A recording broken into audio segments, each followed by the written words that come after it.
Question 3. A century in certain ways is like a life.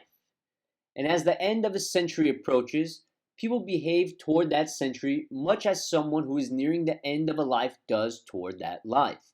So just as people in their last years spend much time looking back on events of their life, people at a century's end blank. Alright, so you notice which of the following most logically completes the argument. So we have an argument completion question. And argument completion questions are really just like must be true questions. Because if it's asking us what logically completes the argument, logically completes means that it follows logically or must be true.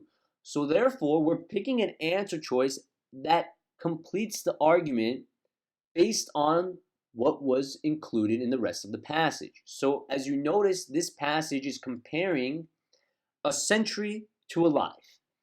And how? Well, as the end of a century approaches, people behave toward that century much as someone who is nearing the end of their life is going to treat that life.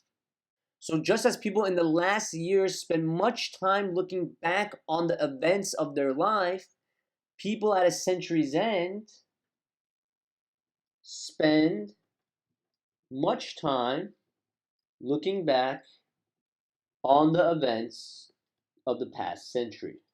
You notice that that logically completes the argument. Because if I'm analogizing the way people behave towards the end of their lives to the way people behave toward an end of a century, and I say at the end of their lives they spend much time looking back at the events of their life, well, therefore, at a century's end, these people will spend much time looking back on the events of the past century. You notice that that follows logically. It logically completes the argument.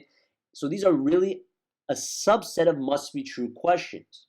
So now we're looking for the answer choice that restates this idea that they spend much time looking back on the events of the past century. So let's take a look at A. Reminisce about their own lives. And clearly A is out because that is what people do toward the end of their lives. The end of the passage here is what they're doing at a century's end. B, fear that their own lives are about to end, again, does not follow. Nothing about that in the passage. How could that logically complete the argument? So B is out.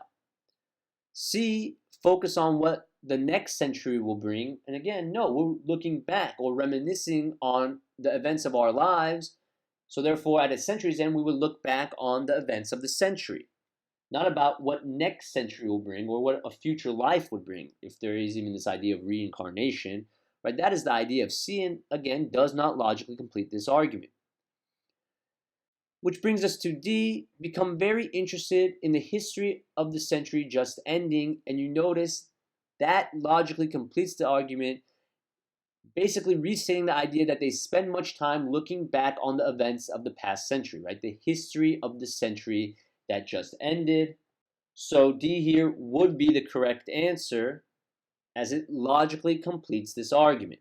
We're analogizing between the end of a person's life and the end of a century with the way that they treat the end of their lives by looking back on the events of their life. Well, therefore, at the end of the century, they would look back on the events of the past century or the history of the century just ending.